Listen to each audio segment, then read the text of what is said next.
what we're seeing today is, like you say, no patience, no tolerance for difficulty. When things get Right. difficult, we can't have a conversation and start to work through it. I mean, Right.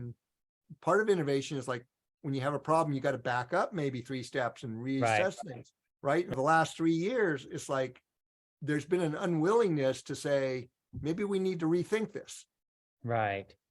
right? It's just kind of interesting watching how the human condition is evolving into this thing, but like people who are bringing out new ideas are kind of, in whatever industry, it's kind of drying up, and we need to have that Right.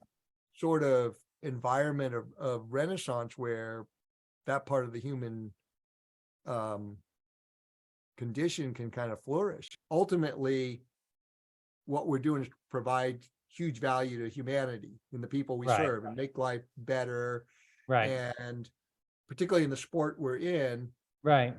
what we're facilitating is that higher health, peak performance. What we're seeing in the data and the real world experience of these people is this is what health should be studying.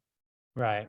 Health is studying sick people, and I'm not suggesting they don't stop studying sick people, but if all you study Right. are sick people, how do you know what really healthy is? Right. And you look at somebody like Jeff at 51, and we've got tons of athletes that are in their 50s and 60s. I don't know if you've looked at his ultra sign up stuff and then know he's done some FKTs and other stuff that Right. aren't on ultra sign.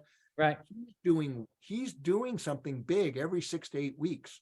I know it's huge. And he's not breaking down. And I mean, how many people have you seen come and go in the sport where they come in, they're a phenom for 3 or 4 seasons, and then injuries off the map? Yeah, that's exactly, that's what happens in our sport every day. You see people that they're the 2-year phenomenon, and then they're gone. That's right. And it's like, I'm like, people burning a lot of sugar is not good. It's gonna wreck you eventually. Right. Right. And I'm not saying no sugar. I'm just saying burning tons of it.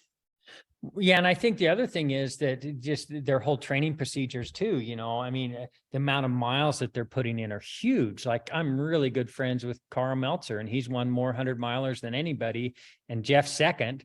But he doesn't run more than 50 miles a week, and it's just like, he's able to have longevity out of it. And ultimately that's what I'm hoping people will learn through all of this. If they do really well with their nutrition, learn the fat adaptive stuff, learn to have their body be more efficient, then they'll be able to perform for a longer period of time, mostly just for longevity of life too. Well, it's like I say, I've been saying this for a while now, whether you like it or not, you're entered in the ultimate endurance event, life. Right.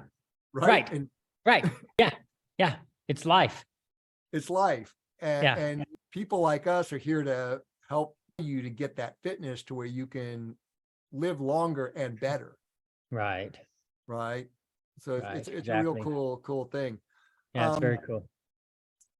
How we can encourage people to be early adopters. I think that to answer your question, I think that we have to figure out how to distill down the most critical things. Usually it's like 3 things. People's brains will allow like 3 things to come in. What are the 3 most important things you need to tell them about this? And then they'll understand it. And then we can get more people into it. It's called the power of 3. Yeah, there you go. Yep. No. Using Jeff as an example, I think that people want to see that you're human, I'm human, Jeff Browning's human, and those people like Jeff, we just finished a documentary on him and running the Moab 240, and it's raw. He's a real person, and he has real feelings, and he has faults, and he has struggles, and he gets cold, and he gets hypothermia, and I think the way we can get other people into it is to realize that the people that they immortalize, that kind of put on a pedestal, are real human too, and they have the same struggles that we all have. They're relatable. That's exactly right. And relatable, yeah, right. And people want to relate, and they look at Jeff and they say he's superhuman, he's a freak.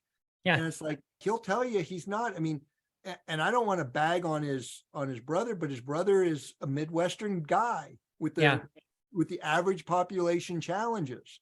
Right. His parents were hardworking farming family. They followed the government guidelines, and guess what it did? Right. Right. He doesn't have some special genetics No. that separate him from most people. But people don't know that. They just see this Jeff Browning doing these incredible things. Yeah. Yeah. And it's Jeff's just been patient. He's been working hard. And he came to that point in his career with the fat adaptation. He came to a point in his career where he was ready to give it up, the competitive part of it, Right. because he was in struggle. And it's like, okay, I got to consider something different. And You're that's right. the thing. I think one of the things is people have to be curious to try new things. And that's one of the Right. things that's kind of not happening. And I think people need to take back their sovereignty of both their thinking and their bodies. Mm-hmm. And I think ultra running gets it out there, because like you said about Jeff with the Moab 240, or just what we do, it's raw. Right. Yeah. Right. You face struggle, but then you get to the top of that mountain. Yeah. Yeah. And it's like, wow, I did this. It all came together. Yeah. Yeah. Yeah. And then on the way down, something else comes into your brain. I'm hoping that we can make that difference. There's a lot of so-called experts just trying to maintain their position of expertise as things change, and they don't want that to change because it challenges their dominance in that sport. Well, very cool, Bryce.